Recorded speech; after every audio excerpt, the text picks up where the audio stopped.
네, 지난 시간에 그 강의에서 그 뒷부분이 좀 잘렸어요. 그래서 여러분들 교과서 216페이지부터 시작합니다. 216페이지에 그림 보시면 그 그림 5.87이라고 써져 있죠. 예, 여기부터 오늘 강의 시작할게요. 오늘 목표는 이쪽 그 이제 생산 공정, 제조 공정 및 생산 기술, 요 단원을 맞추는 건데 할 수 있을지 모르겠어. 이거 여러분들은 이제 나중에 기계공작법이라고 배우거든요. 아마 오석경 교수님한테 배울 텐데 굉장히 학생들이 어려워하는 과목 중에 하나예요. 외울 게 많다고 해가지고. 근데 뭐 이것을 암기한다고 생각하면 좀 그렇고 여러분들이 이해하면서 동영상 같은 거 많이 보고요. 실제로 현장에 가서 많이 보면 이해가 됩니다. 예.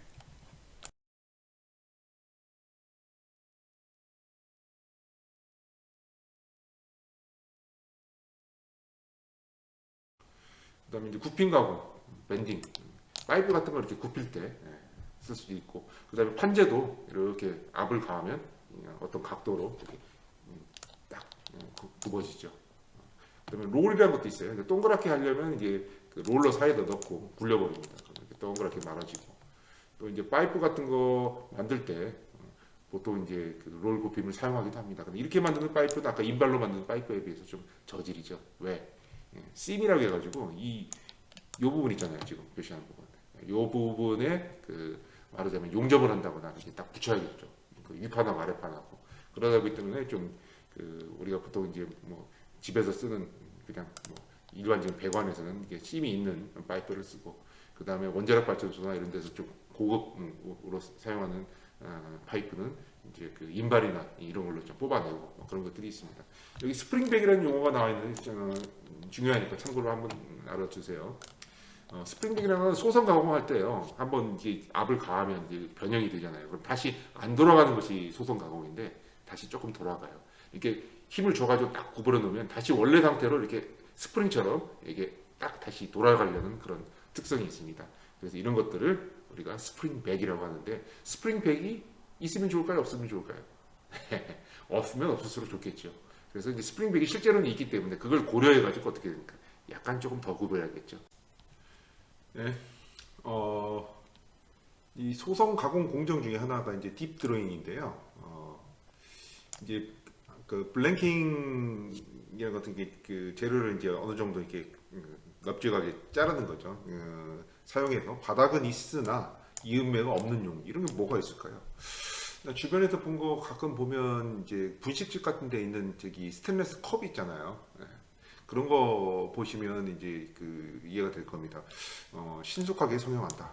여기다가 이 공기구멍을 넣고, 왜 공기구멍을 왜 내냐면 이제 이 안을 압축하다 보면 이제 이 압축된 공기가 이제 바깥으로 빠져나가야 되기 때문에 공기구멍을 넣습니다. 그래가지고 순간적으로 팍 한번 쳐가지고 이런 모양을 만들 수가 있어요.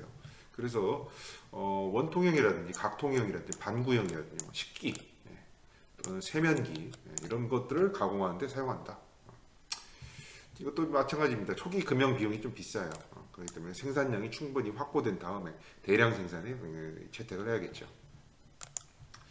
그다음에 스피닝입니다. 스피닝 뭐 대표적인 게 뭐 놋그릇 같은 거 이렇게 넣고 이게 돌려가지고 이 만드는 그런 제품이라고 볼 수 있습니다. 그래서 이제 그 고속 회전시킨다. 그렇기 때문에 축대칭인, 여기를 기준으로 해가지고 그 말하자면 아이고 이 그 대칭축에 대해서 축대칭인 이런 제품들을 우리가 주로 만들 때 스피닝 공정을 사용을 하겠죠. 그래서 이제 대신에 이제 아까 딥드로잉이나 이런 거 좀 다른 점이 뭐냐면 이제 이 기본적으로 이 바깥쪽 이 금형이 없잖아요. 그렇기 때문에 대칭형 제품을 소량으로 생산할 때, 그러니까 모양이 이제 대칭형으로 제한을 받고 그다음에 소량 생산할 때 주로 사용하는 기술입니다. 그렇기 때문에 뭐 금형 비용은 이제 전략이 되지만 대신에 제품을 한 번에 많이 대량 생산하기는 좀 어렵다. 그거 유념해 주시면 되겠습니다.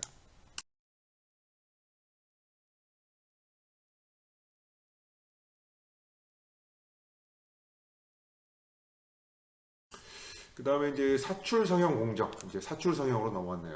네, 사출 성형 공정에서는 예를 들어 플라스틱이나 이런 거 많이 사용을 해요. 여러분들 아카데미 과학에서 나온 뭐 프라모델 같은 거 이렇게 그 어렸을 때 많이 만들어 봤을 텐데 그런 거 할 때 이제 주로 뭘로 만드냐면 사출 성형으로 만듭니다. 반면에 요즘은 이제 3D 프린팅을 이용해 가지고 이렇게 녹여 가지고 적정하는 방법 많이 쓰는데 3D 프린팅은 기본적으로 대량 생산 방법은 아니에요. 그 다음에 이제 사출 성형이 이제 대량 생산 방향인데 녹여가지고 여기에다가 이제 그 금형 안에도 넣고 꽉 눌러버리는 겁니다. 그래서 현재 플라스틱 성형품 가공의 약 40%를 사출 성형으로 만들고 있습니다. 그래서 여러분들이 이렇게 생각하시면 돼요. 금속은 프레스로 주로 가공하고 플라스틱은 사출 성형 많이 한다. 이렇게 이해하시면 됩니다. 대량의 플라스틱 제품들을 값싸고 빠르게 생산할 수 있다. 뭐 이런 안전모도 만들 수 있고요. 심지어는 의자도 만들 수가 있어요. 왜 그러냐면 금형이 있으니까 웬만큼 아주 복잡한 모양 아니면 다 만들 수 있습니다. 심지어는 이런 무기류도 만들 수 있습니다. 그 다음에 이제 사출 성형 장치는 이제 여기 보시면 호퍼라는 게 있는데 그 현장에 가면 호빠 그래요. 여기는 재료를 녹여서 이제 집어넣죠. 그래가지고 여기 보면 미안합니다. 이게 그렇죠. 그 다음에 여기 보시면 이제 유압 장치라고 해가지고 유압유로 이게 녹색으로 되어 있는 건 유압유예요. 재료 아닙니다. 여기서 이제 눌러요. 압력을 가하고 이 호퍼에 들어간 뭡니까 재료가 녹아가지고 이 사이를 이제 메꾸게 되죠. 그러면 여기다 이제 그 스크류로 돌려줘가지고 잘 섞이게 해줍니다. 네, 그래서 거기 이 압이 있으니까 이 압으로 이 노즐을 통해서 쫙 뿜어냅니다. 그래서 결국은 물건이 만들어지는 데는 바로 여기에요. 이렇게 금형이 있고 이 금형 안에다가 그 플라스틱 액을 가득 채우는 거죠. 그래서 보시면 뭐 이런 식으로 이루어져 있다. 원리를 여러분들이 이해하시면 되겠습니다. 뭐 그 막 노즐이 어떻고 뭐 사출 장치를 외우지 마세요. 나중에 다 알게 됩니다. 현장 나가서 조금만 보면 금방 이해해요. 그다음에 이제 사출 성형 공정 절차는 처음에 이제 가소화라는 건 녹인다는 거예요. 재료를 녹인다. 그다음에 이제 충진 채운다 말이죠. 그다음에 이제 압을 조금 더 보충을 해주고 식혀야죠. 그래야 굳죠. 그다음에 이제 그걸 잘 떼어내야겠죠. 이런 과정으로 이 순서가 이 공정이 이루어진다. 이렇게 이해하시면 되겠습니다. 실제로 성형품이 뭐 이렇게 생겼다. 그러면 이 사이에 넣어가지고 뭐 이제 굳어진 금형을 연 다음에 여기서 톡 하고 치죠. 누르죠. 눌러가지고 이런 거 딱 하고 빼냅니다. 빼내는 거 잘해야 돼요. 박혀 있어가지고 안 빠지면 이제 곤란하죠.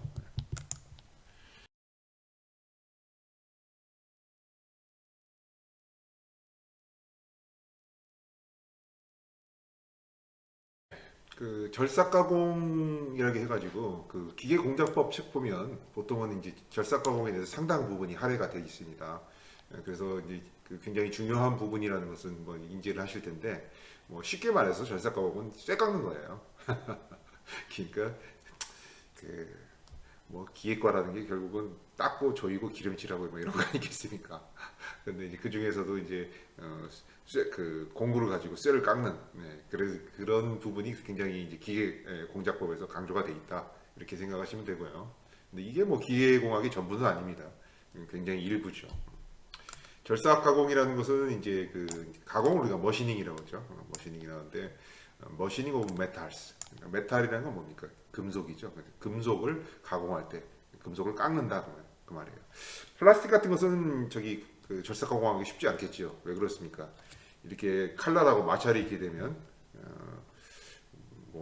뭐가 생겨요? 열이 발생하겠죠. 마찰열이 발생하기 때문에 그걸 적합하지가 않고 주로 이제 금속을 깎을 때 절삭 가공을 많이 이용한다. 그다음에 절삭 가공이 뭐 맞는 건 아니에요. 왜 그러냐면 재료를 깎다 보면 이제 깎아서 내버리는 부분이 많이 생기니까 재료의 낭비가 좀 심하겠죠. 그래서 비교적 큰 칩을 발생시켜 칩이라는 것은 이제 깎아서 내버리는 그 부분인데 그 큰 칩을 발생시키는 절삭 공구에는 크게는 이제 바이트라든지 드릴, 커터 뭐 이런 것들이 있습니다. 쇠가루가 난리죠. 그러니까 쇠가루 칩이라고 해가지고 이렇게 연필 깎고 남는 그것처럼 이렇게 쭉 이렇게 이어진 그런 칩이 발생시키고요. 또 가루 형태의 칩, 가루 형태 칩은 작은 칩이죠. 발생시키는 절삭 공구는 숫돌, 연삭을 할 때는 이제 숫돌을 사용하는데 숫돌로 하면 이제 가루 형태로 이제 떨어지죠 칩이. 그래서 이제 그 절삭 가공 공정을 왜 하느냐?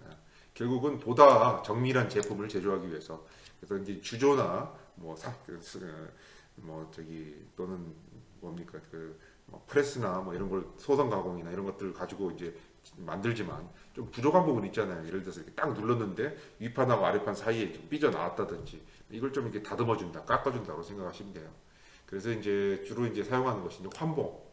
환봉이라는 건 원기둥 모양의 이제 가래떡 모양의 그 봉이죠. 뭐 어떤 소재 또는 주조 등으로 1차 가공된 공작물을 공작기계로 사용해서 2차로 가공한다. 그래서 주로 2차 가공 방법이 절삭 가공이다. 이렇게 이해하시면 됩니다. 그래서 이제 여기 보면 이게 칼날이 지금 파란색이에요.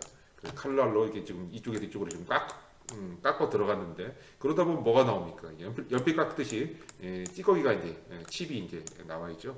칩이 이제 원활하게 이제 배출이 돼야지. 안 그러면 이제 칩 때문에 이 표면 품질이 나빠지는 그런 경우가 발생을 하죠.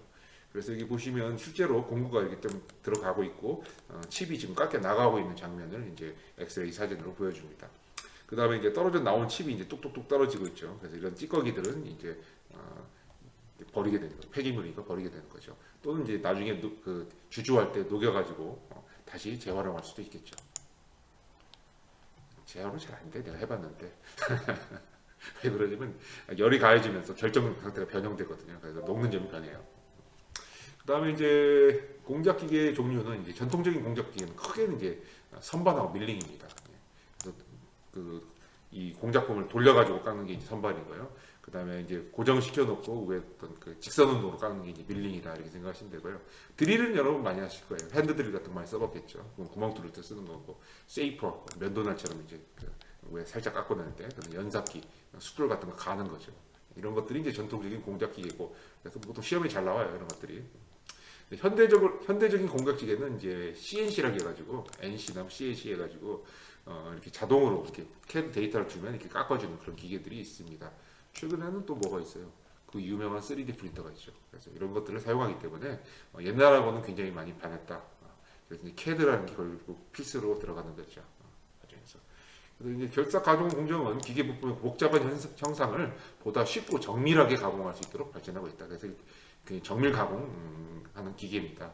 선반이라는 것은 이렇게 뭐 예를 들어서 지금 이 파이프 안쪽 면을 좀 가공하고 있는데 이 공구가 돌아가면서 이런 그 축대층의 물체를 가공할 때 선삭을 많이 쓰고요. 밀링이라는 것은 이런 판재를 이렇게 가공을 하는데 여기 보면 밀링 카타가 지나가면서 지금 가공을 하고 있습니다. 그래서 이제 여기 보시면 공구가 멈춰 있네요. 공구가 멈춰져 있고 이렇게 돌아가고 있고 그 다음에 이쪽에서 이쪽으로 판재를 지금 이송하고 있죠. 그러면서 가공을 합니다. 드릴링은 이제 얘가 고정돼 있고 위에서 돌려가지고 나사구멍 같은 거 예를 들어서 뚫을 때 처음에 이제 구멍 홀 뚫을 때 이제 그 드릴링 사용하고요. 평삭이라는 것은 쉐이버 아까 면도 말린 것처럼 싹싹 깎는 거죠. 얘가 이제 움직이는 거고 밀링하고 차이점은 밀링은 공구는 고정돼 있고 이 밑에 이제 재료가 움직이는데 평삭은 반대로 이 깎는 요게 이제 움직이는 거죠. 연삭이라는 것은 이 표면을 매끄럽게 다듬기 위해서 수돌 같은 걸 돌려가지고 이렇게 다듬어주는 정밀 가공입니다. 그다음에 이제 그 선반이 나와 있는데 선반은 한번 써봐야 돼요 실제로 여러분들 그래서 가셔서 한번 보시고요. 이제 보통 이제 여기를 이제 심압대 압력을 가한다 이쪽 방향으로 이송해 주는 거죠. 주축대 이게 이제 돌아갑니다. 모터가 달려 있어가지고 돌아가는 거고요. 이 사이에 이제 베드가 있어가지고 이 사이에 이제 왕복대가 있는데 여기다 이제 물체 고정을 시켜놓고 이제 그러니까 주축대에다가 이제 이가 돌아가는 거죠. 돌아가면서 이제 공구를 이제 돌려주는데 이 주축대와 심압대 사이에다가 이제 끼워주는 거죠. 그러면서 이제 가공하는 겁니다. 예를 들어서 뭐 볼트 겉에를 이제 깎는다든지 아니면 뭐 봉 같은 거 깎는다든지 하는 데 사용을 하죠. 그 선반을 이용한 절삭 가공 종류 바깥 부분 또는 앞 부분 또는 이제 잘라버릴 때 그다음에 나사 할 때 많이 해요. 선반주로 볼트 만들 때 그다음에 절단 드릴링 그 다음에 이제 선반의 선반의 자동화 그 선반을 이제 자동화하기 위해서 우리가 CNC 선반을 사용을 합니다. 이것은 이제 우리가 모든 걸 수치적으로 다 지정을 해가지고 컴퓨터 수치 제어가 가능한 이런 선반 요즘은 사용을 합니다. 옛날 선반, 옛날에 선반 깎고 막 이런 거 시험 많이 봤어요. 나도 사실은 옛날에 이 선반으로 이렇게 직접 그 깎고 그런 거 해봤어요. 여러분도 한번 해봐야 될 텐데 그런 과정이 기계공학 실험이나 이런 거 하면서 한번 여러분들 경험해 보시기 바랍니다. 밀링은 이제 선반 다음으로 많이 쓰는 게 밀링이죠. 그래서 이제 여기 보시면 이제 평면 가공을 할 때 주로 많이 사용하는데 평면만 하는 게 아니라 정면 가공도 하고요. 이거 이제 시험에 많이 나오는데 홈 가공이나 기어 가공할 때도 밀링을 많이 씁니다. 여기서 지금 엔드밀이 이렇게 홈을 가공하잖아요. 이게 왜 그러냐면 예를 들어서 그 기어나 풀리를 축에다 끼워 넣으려고 그래요. 그러면 이게 회전하니까 이제 미끌리잖아요. 그러니까 그 사이에다가 키홈을 파야 되거든요. 키홈 팔 때 주로 이제 홈 가공을 이제 그 밀링 가공으로 합니다. 그 다음에 이제 그 기어를 팔 때도요. 이제 뭐 기어 파는 기계는 여러 가지가 있습니다만, 근데 제일 쉽게 파는 게 이제 밀링으로 절삭을 해가지고 톱니바퀴를 만듭니다. 톱니를 만듭니다. 그래서 여러 가지 용도에 따라 가지고 그 밀링 커터, 엔드밀 뭐 이런 것들이 있고요. 굉장히 만능으로 사용할 수 있는 기계가 이제 뭐 밀링 기계라고 볼 수가 있어요. 이런 것들 여러분들 이해하시고 실제로 밀링 기계를 이제 한번 봐야죠. 우리 공장놀이나 공작실에 가보면 있으니까 한번 여러분들 경험하시기 바랍니다. 그 다음에 이제 밀링 머신의 구조는 이제 칼럼, 니, 세들, 테이블 뭐 이런 것들로 구성되어 있다. 그래서 이제 수평 가공을 하는 수평 밀링 머신하고요, 또 수직 가공을 하는 수직 밀링 머신이 있다. 이런 것들 쭉 나중에 이제 기계 공작법 시험이 내는데 나오거든요. 그래서 여러분 한번 참고해 보세요. 뭐 굳이 세세하게 알 필요 없습니다. 직접 가서 한번 보면 됩니다. 그다음에 절삭 가공, 공정을 이야기죠. 그래서 이제 주로 이제 밀링으로 깎는 제품들, 뭐 이런 골프채도 밀링으로 깎을 수 있대요. 대신에 좀 곡면이나 이런 것들이 있기 때문에 이제 굉장히 많은 기술들이 필요하겠죠. 그다음에 이제 뭐 산업용 기계 제품들 이런 거 다 밀링으로 깎은 거예요. 이게 이제 그 프레스나 이런 걸 깎다 보면 이게 각이 이렇게 선명하게 안 나오죠. 이것은 지금 재료를 뭉툭하게 만들어 가지고 그 블럭을 이제 절삭 가공으로 깎는 그런 형태가 됩니다. 그다음에 드릴링 구멍 뚫는 거예요. 이거 시험에 잘 나오죠. 옛날에 한번 시험에 난 적이 있어. 별표 2개. 여기 보시면 그림 나와 있어요. 드릴링, 구멍만 뚫는 게 드릴링이죠. 리밍은 이게 단위져 있잖아요. 단위져 있는 거. 보링은 보통 엔진 같은 거 이렇게 그 실린더 옆에 넓힐 때 많이 쓰죠. 그래서 이제 낡았을 때 옆에 구멍 넓힐 때 보링 많이 쓰고요. 카운터 보링은 이제 그 여기 보시면 나사 머리 여기 나사 머리 깎을 때도 이제 카운터 보링 쓰고요. 그 다음에 이제 접시 나사 같은 경우는 이렇게 경사가 져 있잖아요. 이렇게 깎을 때 이제 카운터 싱킹. 그래서 카운터가 들어간 것들은 이제 나사가 여기 완전히 바뀌도록. 안 그러면 나사 머리가 밖에 튀어나와가지고 다른 기계 요소하고 간섭을 일으킬 수 있으니까요. 그런 용도로 사용한다 이렇게 이해하시면 되고요. 앞나사 구멍, 아까 순나사는 저기 그 볼트 같은 것은 저기 뭡니까 저기 그 선반으로 깎았잖아요. 근데 이제 이런 구멍을 안에 이제 앞나사를 깎을 경우에는 이제 순나사가 앞나사로 들어가죠 나중에. 그 앞나사 깎을 때는 이 탭핑을 이용해서 깎습니다. 그래서 탭 가져라 그러면 무슨 말입니까? 지금은 나사 깎아야 되니까 지금 앞나사 깎아야 되니까 그 드릴링 한번 한 다음에 이 옆면에다가 나사 선을 낸다 이렇게 이해하시면 됩니다. 그래서 요거 그 용어를 여러분들이 다 좀 한 번씩 그 이해를 하고 시험에 나올 수 있으니까 한번 검토를 해보세요. 그다음에 드릴링 머신의 그 종류는 이렇게 세워놓은 것들 직립 드릴링 머신 반드시 서 있다는 거죠. 이렇게 하는 거고, 그다음에 그 레이디얼 그 드릴링 머신이라는 것은요 주축의 위치를 이동시키면서 구멍 가공이 가능한 거예요. 그러니까 뭐 얘네들이 여기 보시면 이쪽이 이렇게 돌아가잖아요. 축이 이렇게 돌아가면서 또 얘네 요 놈들 이렇게 만들 수 있고, 그다음에 이 왕복을 또 할 수 있잖아요. 그렇기 때문에 축은 한쪽에다 이 주축은 고정시켜 놓고 자유롭게 돌아가면서 위치를 잡을 수 있는 이것보다 좀 더 좋은 제품이겠죠. 좀 비싸겠죠. 그 다음에 이제 평삭은 아까 그 플래닝이라고 해가지고 뭐 세이프하고 플레이너가 있습니다. 세이프가 조금 이제 그 작은 거 공구가 이렇게 움직이는 거죠. 플레이너는 테이블 전체가 움직이는 거니까 플레이너가 어떻게 되겠어요? 크기가 좀 크겠죠. 공장 같은 데 가보면 세이퍼, 플레이너 뭐 이렇게 있습니다. 그래서 보시면 이런 것들도 사용을 한다 이렇게 이해하시면 되고요. 연삭, 그라인딩인데 이것은 이제 숫돌을 돌려가지고 숫돌도 달아요. 그러니까 돌다 보니까 그래서 여기서 이 숫돌에 이렇게 가루 모양의 칩이 나오는 거죠. 이렇게 아주 연마를 하는 겁니다. 주로 이제 칼 갈을 때 많이 쓰죠. 엄마가 야 칼 좀 갈아줘라 그러면 숫돌에다 갖다가 이런 문지르잖아. 우리가 이제 보통 쓰는 그 기계 쪽에 쓰는 숫돌들은 이렇게 돌아가요. 회전을 하게 됩니다.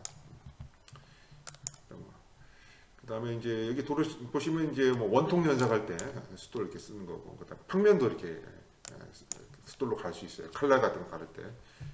그다음에 이제 안쪽도 숫돌 바퀴를 이렇게 돌려가지고 안쪽에다 돌려가지고 파이프 내면이나 이런 거 베어링이라든지 이런 거 가공할 수 있습니다. 정밀도가 월등히 높다. 왜 그러냐면 다른 것은 깎는 거잖아요. 근데 이건 가는 거니까 굉장히 조금 해가지고 갈아요.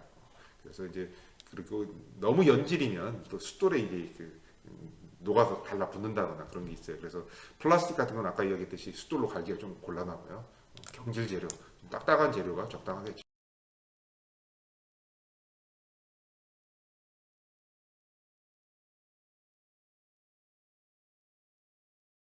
네, 남은 시간에는 이제 그 생산 시스템에 대해서 이야기를 할게요. 결국 생산 시스템은 쉽게 말해서 공장의 라인이라고 내가 그랬죠. 그 생산을 하기 위한 어떤 제반 자원들이 결합된 시스템이다. 그렇게 얘기를 했는데, 과거에는 그런 공장 라인을 이제 우리가 생산 시스템이라고 했는데, 최근에는 이제 생산을 위한 공간 설비 뭐 이런 것들은 물론이고, 정보, 인력, 자본 등 제반 자원들로 이루어진 시스템이다. 그랬어요. 그래서 뭐 여러분들이 나중에 이제 관리직으로 가면 이제 자재 관리나 뭐 이런 거 많이 할 거거든요. 그래서 이제 거기 보시면 이제 그 생산이라는 그 범위가 옛날보다 굉장히 넓어졌고, 심지어는 어떤 경제학적인 요소도 포함된다. 이렇게 이해하시면 되겠습니다. 그래서 뭐 원가 관리라든지 이런 것들 중요하죠. 그래서 이제 대부분 최근에 이제 그 기업체에 있는 사장님들 만나보면 좀 이런 경제학적, 회계학적인 소양이 있는 학생을 좀 배출을 했으면 좋겠다. 그런 의견을 많이 이야기를 하세요. 앞으로 전공 과목이나 이런 걸 좀 많이 보강을 해야 되지 않을까 그렇게 생각을 하고 있습니다. 뭐 생산 시스템이라는 것은 뭐 공장의 부지와 건물, 또 생산을 위한 장비, 그다음에 인적 자원, 그다음에 또 다양한 정보 뭐 이런 것들이 있습니다. 한번 쭉 읽어 보실 거예요. 네. 그다음에 이제 뭐 물류 장비는 어떻게 뭐 산업용 로봇이라든지 뭐 무인 반송차, 컨베이어 벨트라든지 뭐 이런 거, 자동 창고 뭐 이런 것들이 있고요. 이런 것들이 해서 얼마만큼 잘 자재나 이런 것들이 관리되고 또 생산품을 어떻게 잘 보관을 하고 뭐 그런 이송 시스템 이런 것들도 포함된다고 봐야겠죠. 그다음에 이제 생산 시스템의 주요 활동은 뭐 수요 예측부터 시작을 해가지고 그다음에 이제 생산 계획, 자재 수급, 공정 설계, 검사 계획. 이제 이 검사라는 것은 이제 제품이 뭐 불량품이 있는지까지 파악을 하는데, 이건 이제 QC라고 해요. 퀄리티 컨트롤이라고 해가지고 그 품질 관리 이런 분야까지 다 이제 포함을 하는 그런 개념입니다. 그다음에 생산 시스템의 종류는 제품 종류에 따라서 이제 뭐 개별 제품에 대한 생산 시스템이 있고 공정에 대한 그 생산 시스템이 있습니다. 그래서 뭐 이런 것들은 뭐 여러분들 참고하시고요. 뭐 실제로 현장에 가보면 다 이렇게 생겼어요. 자동차 조립할 때는 로봇이 지금 조립하고 있죠.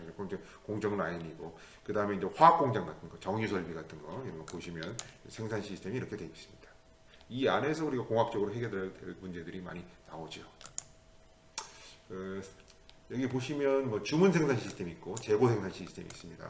그래서 뭐 소비자가 주문을 하면 그때부터 이제 맞춤형으로 이제 제작을 시작하는 그런 시스템이 있고, 아니면 막 만들어 놓고 그걸 이제 파는 시스템이 있고, 주문 생산 제품의 예는 뭐 비행기 같은 거죠. 유조선. 이것은 뭡니까? 정유설비인 것 같은데 이런 것들이죠.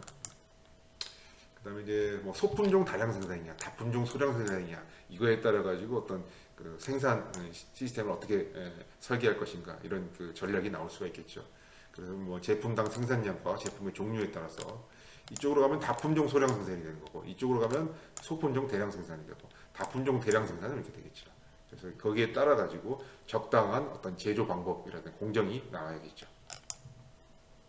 생산 자동화의 목적은 시간당 생산량을 늘리기 위해서, 로봇이 생산하니까 힘도 덜 들고 생산량이 늘어나겠죠. 그래서 뭐 생산 자동화의 방식은 뭐 이런 것이 있다. 알아두세요. 별로 안 중요해요. 여기까지 해서 이상으로 제조 공정 및 생산 기술 파트를 마치겠습니다.